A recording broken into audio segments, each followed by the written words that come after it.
Hello friends, good afternoon. Hope you are doing good. Friends, आज की इस video में मैं बात करूंगा एम्पल फोर्थ के बारे में। कुछ लेटेस्ट डेवलपमेंट्स हो रहे हैं जो कि बहुत ही डिसाइसिव है, और एम्पल की और भी यूटिलिटी जो है वो क्रिएट हो रही है ड्यू टू दीज डेवलपमेंट्स।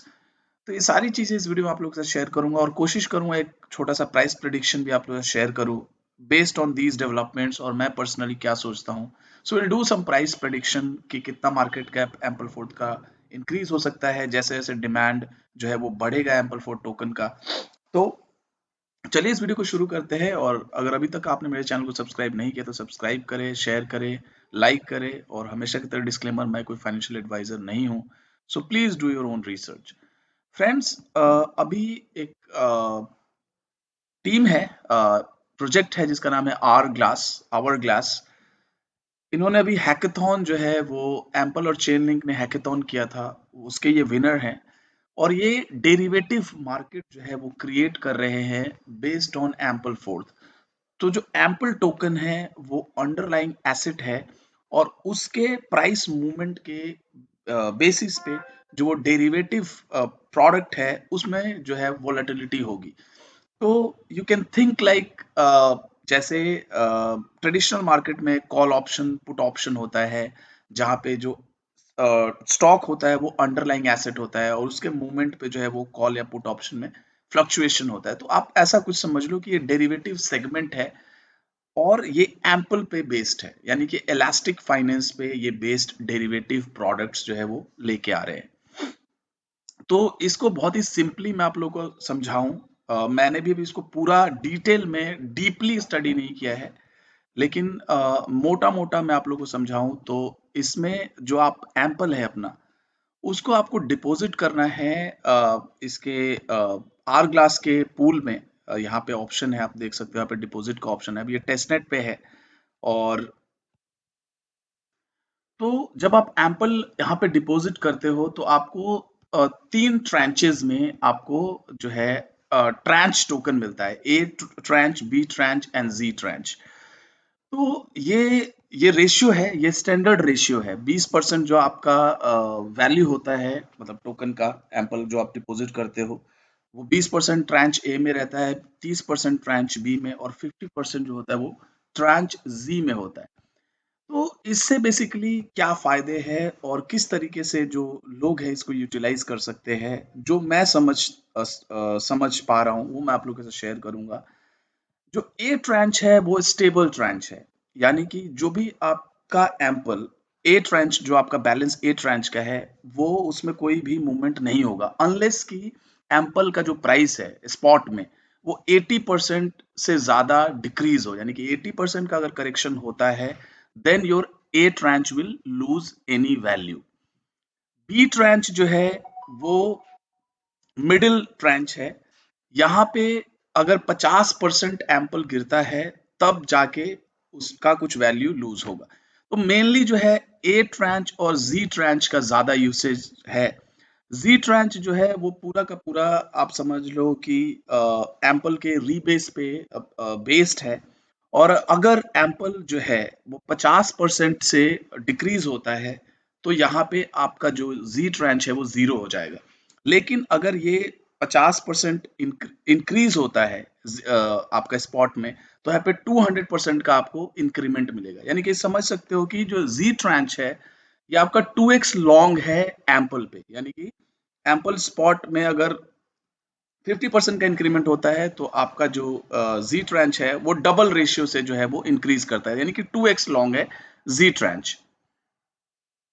तो यहाँ पे आप देख सकते हो क्लियरली लिखा हुआ है कि it represents the top 50% of Ampl's value as well all of the upside. If ample rebases positively, this tranche receives all of the newly created ample.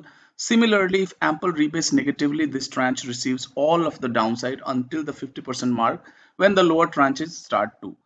यानी कि जो भी फायदे हैं, जो भी न्यूली एम्पल क्रिएट होंगे रीबेस में, वो जी ट्रांच को मिलेगा, और अगर नुकसान होता है तो जी ट्रांच को नुकसान जो है वो सबसे ज्यादा सहना होगा। ए है बिल्कुल सेफ, जी है वो बिल्कुल रिस्की ट्रांच है। तो ये टाइमिंग के हिसाब से ये ट्रांच जो है लोग यूज कर सकते हैं अगर आपको लगता है कि एम्पल जो है वो रीबेस में जाने वाला है, यानी कि पॉजिटिव रीबेस में, तो आप जी ट्रांच में अपना मैक्सिमम जो है बैलेंस रख सकते हो। और आपको लगता है, जैसे फॉर एग्जांपल आपने स्पॉट में एम्पल को होल्ड किया है और वो 10x हो जाता है, उसकी सप्लाई 10x जो है वो इंक्रीज हो जाती है, तो आप क्या कर सकते हो? अगर आपको लॉक करना है प्रॉफिट, क्योंकि अगर आप एम्पल में रहते हो तो नेगेटिव रीबेस होता है, तो आपकी क्वांटिटी जो है डिक्रीज हो सकती है। तो आप क्या कर सकते हो, उसको पूरा का पूरा अगर सेफली उसको लॉक करना चाहते हो, उसको ए ट्रांच में आप डिपॉजिट कर सकते हो। अगर 80% से ज्यादा गिरेगा, then your balance will start decreasing. तो ये मतलब ये एक यूज केस हो सकता है विच I am thinking.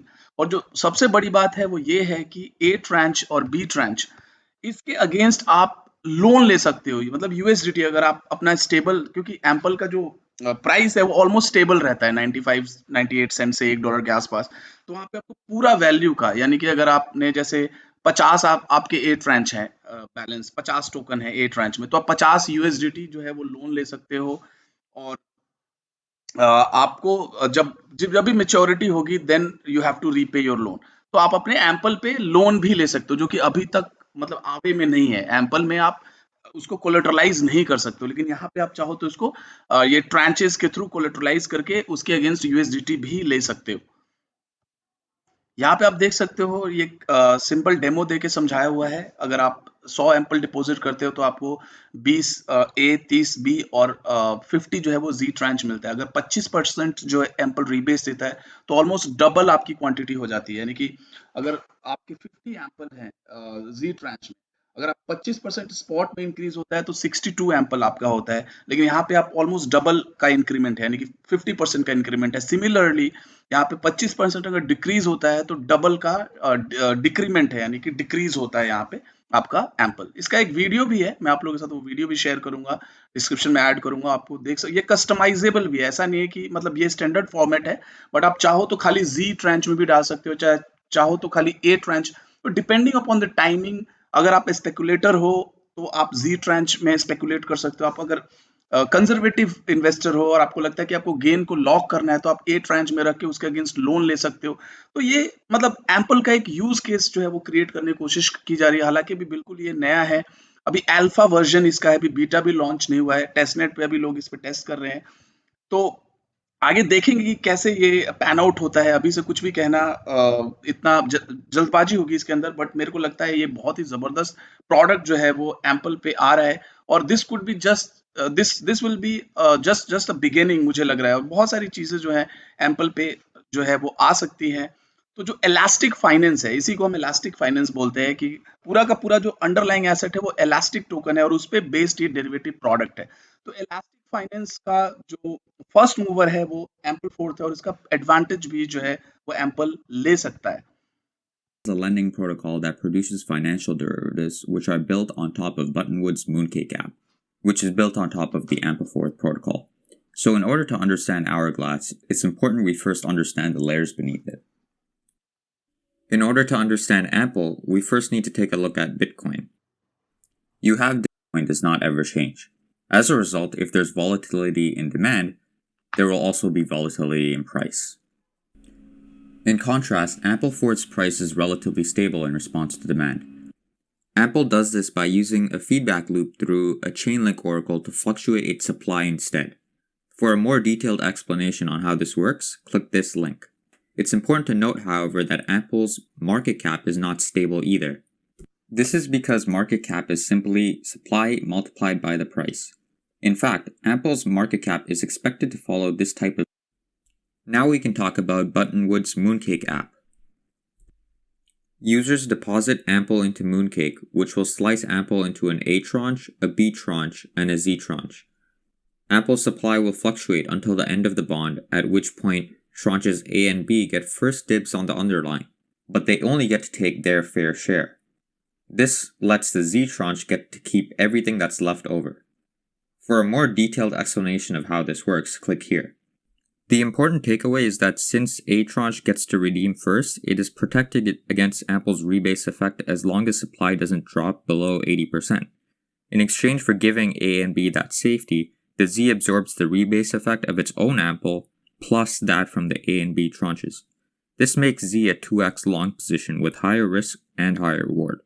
Going back to our market cap chart, essentially if you want to speculate that Ample will enter a contraction phase, then it makes sense to hold A tranches.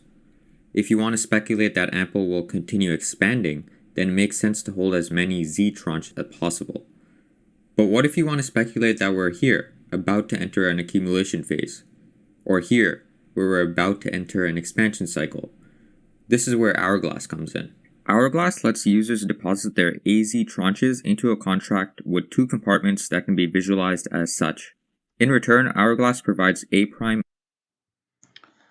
Friends ये video को मैं description में add कर दूंगा, video काफ़ी लंबा हो जाएगा। तो यहाँ पे जो है, अगर आपको लगता है कि कॉन्ट्रैक्शन में जाएगा, नेगेटिव रीबेस आएगा, तो आप ए ट्रांच होल्ड कर सकते हो। आपको लगता है पॉजिटिव रीबेस जाएगा तो जी ट्रांच कर सकते हो। तो ये सारी चीज़ें जो यूज़ के जो क्रिएट हो रही है, मैं और डिटेल वीडियो बनाऊंगा एम्पल फोर्थ पे, और प्राइस प्रिडिक्शन जो है वो मैं नेक्स्ट वीडियो में कल बनाऊंगा। उसमें मैं आप लोगों के साथ प्राइस प्रिडिक्शन शेयर करूंगा। Thank you very much for watching. Have a great day.